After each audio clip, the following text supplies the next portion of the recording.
because what he asked for, what a wrestler would ask for, is basically, that's today $224,000. That's what he asked for today. That's equivalent. If it's someone that was not a main event, someone that was even a top mid-carder. Let's be honest, Nailz, you were a mid-carder wrestler at best. You know, and even Sean Oliver, the guy that's with Kevin Nash, said, why would you go through all that to attack Vince?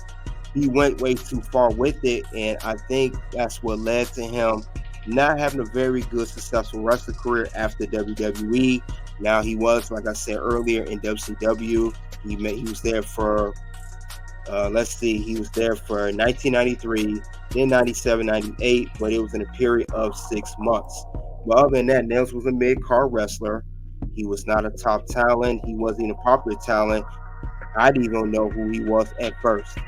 You know, he was gone. A lot of wrestling fans today, you know, that are millennials and younger, if you tell them about Nailz, they're not even going to know who you were as far as wrestling goes. They were like, Nailz, who's that? I never heard of him. It would have to be the old school, really deep wrestling fans that would know who Nailz was as a wrestler and watch wrestling during that time in late 80s and early 90s. But Nailz, you were not a top talent. Where do you get off thinking that you was even considered for a $100,000 contract in 1992? You know, but like I said, when you do that, you suffer consequences, because he got released, pretty much got and somewhat blackballed. He had a bad reputation, and he did not wrestle much longer because he kept going down. You went from WWF at the time to WCW, the second top promotion. Then you went down to the independent circuit, and then you ended up retiring. His career never rise after that incident with Vince McMahon, because the word got out that he had allegedly attacked Vince McMahon, tried to be held for money, and no wrestling company probably wanted to back up off Nailz because of his bad reputation. Because you did all that to hold up your boss for a higher salary. So maybe other companies probably felt that, you know, we're not going to mess with you either, because if things get tough or you want a certain things your way or a certain standard where you do rise, you're going to hold them up for money too. At least that's how other companies will see that with Nailz. And like I said, it led to a bad reputation, and he was never, ever the same, and he never rebounded from that at all. So that made him look very, very bad, you know? So I don't get that. He went about the wrong way. Like I said, I know we talked about Jeff Jarrett doing it in 1999, but it led to him having a bad reputation too. The only difference with Jeff Jarrett is he started his own company, which we know is TNA, Total Nonstop Action. So that's why he was able to get continuous work. That's not the case with Nailz, but he's the first wrestler to hold someone up for money. So like I said, he didn't have much of a career.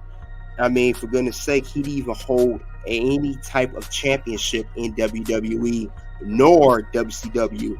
Not a singles title, not a mid-card title, not even a tag team title, not even a accomplishment. You didn't do anything in neither one of those companies. I think in Pro Wrestling Illustrated, he was ranked 78 out of top 500 in 1992, which was your peak. That's probably the most he ever accomplished. So he didn't have enough accolades to his name or even enough star power to even ask for $100,000 back in 1992, because he felt that he did the work, or, you know, where he should be. Now, he did say Vince promised him that money. That's neither here nor there. If that was promised, it should have got done in writing. At least get it done in writing to say that, hey, I was owed this money, let's take it to court. But you took matters to your own hands by allegedly putting your hands on Vince McMahon, and it led to your demise. So that's something you do not want to do. He should have got that in writing. He should have got a lawyer, anything. And maybe if he had done that, maybe legally better things that way, maybe we even got to this whole, incident where he had to allegedly put his hands on Vince. But I'm not saying that Vince is a saint or anything like that, but he did say another thing that was interesting that I did not know. One thing I read in the article I don't know if it's true. This is alleged, but he did say that he was allegedly SA'd in 1992. Now, I did not know that he was allegedly SA'd, but they said the charge were later dropped. Now, the question is, was Nailz really allegedly SA'd, or he was just upset in the mood because of how he was treated? But he said that happened back in 1992. Now, with the allegations of events going on right now with Janelle Grant, and now that he's currently under federal investigation, there could be some truth to what Nailz said about the part of him being allegedly SA in 1992. Maybe he has been doing this for years, and maybe there is something that did allegedly happen with Nailz. We don't know that for sure. But this happened back in 1992, and fast forward to 2024 with the whole thing of Janelle Grant, it may not be as shocking as people may claim it is, especially right now.